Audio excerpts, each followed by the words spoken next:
Една тема, много образи. Така изглежда водещата новина у нас в началото на лятото. На пръв поглед просто един нормативен документ, но при по-внимателно вглеждане откриваме много повече, точно като картините са скрити образи. В началото е само един, но после се появяват напълно различни. Промените в Закона за горите влязоха в общественото полезрение като очаквано решение на Народното събрание, но бързо се преляха в няколко други образа – на бунта и общественото недоволство, на корпоративните интереси, на медийните манипулации и зависимости.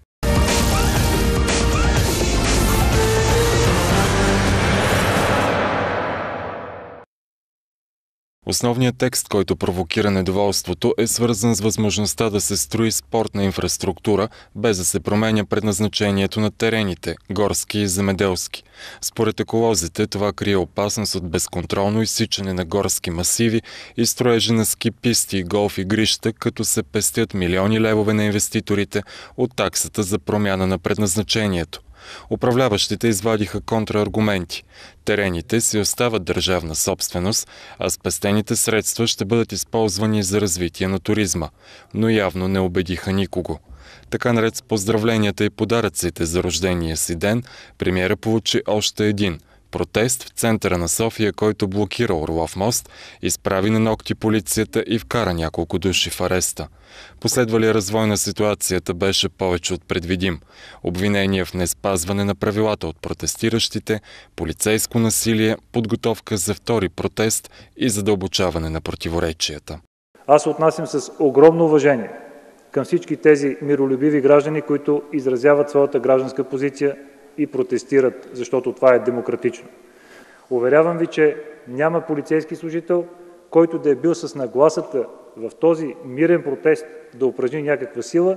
И аз трябва да ви кажа, че всъщност полицейски служител тежко пострада и имаше полицейски служители, спрямо които беше оказана определена агресия от тези, може би, които вие казвате, миролюбиви граждани, които са били невъоръжени, а пък полицейските служители са били облечени в полицейски униформи. Интригата задълбочи поне привидно самия президент, налагайки вето върху промените.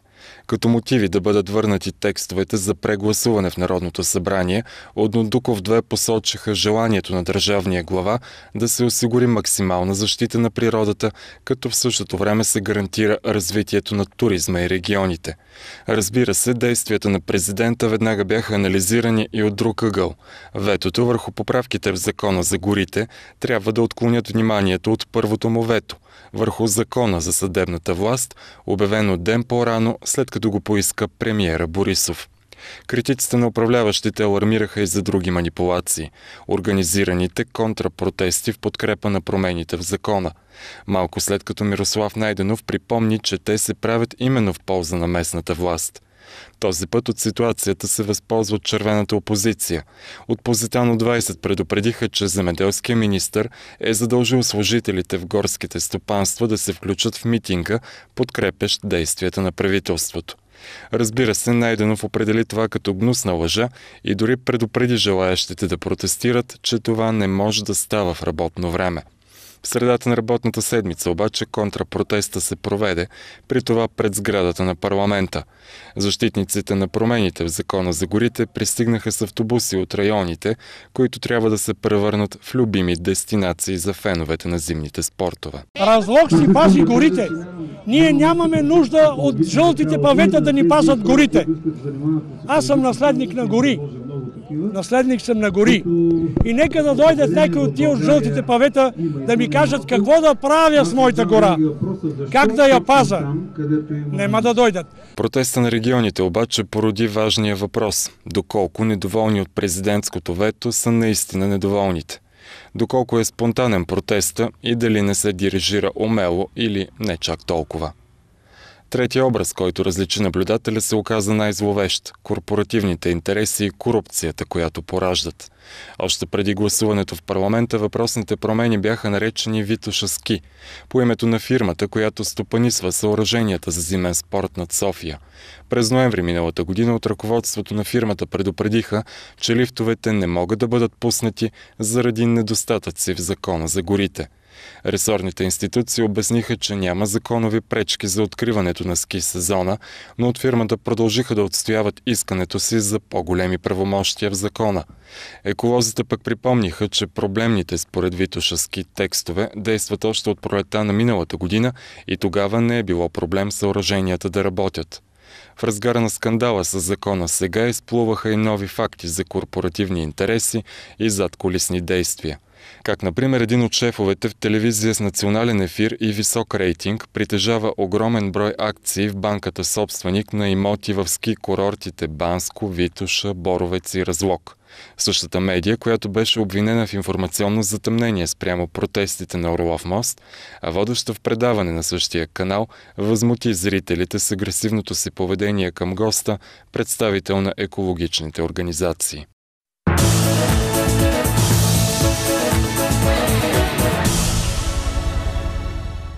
А така неусетно, но някак напълно закономерно се разкри образа на медийната действителност у нас. И тъй като сме свикнали с него и не ни прави особено впечатление, напомненето дойде отвън.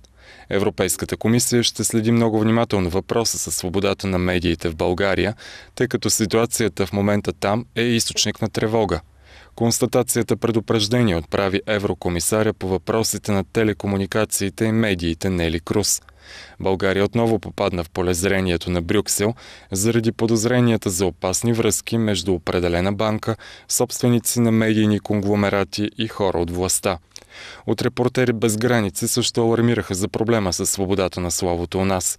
Фокуса на вниманието беше изместен специално към вестниците и корпоративните интереси зад тях, неясни собственици и още по-съмнителен произход на капитала. И как няма да се тревожим за свободата на словото у нас? Поредният пример за потъпкването е случая с журналистката Ася Пенчева, която получи присъда от районния съд в Русе заради това, че си е свършила работата. Според съдия Ралица Русева, журналистката обаче опозорила служителка от Дома за деца Надежда, като написала материал за побоя над малчугани в него, позовавайки се на разказа на служителка, който записала с диктофона си. Но според представителите на родната Темида, аудиозаписа няма силата на доказателство, а журналистката заслужава глоба и обществено порицание. Започнахме от законодателната власт и поправките в Закона за горите, а стигнахме до съдебната система и опасностите пред свободата на словото. Уж една тема, а толкова много измерения.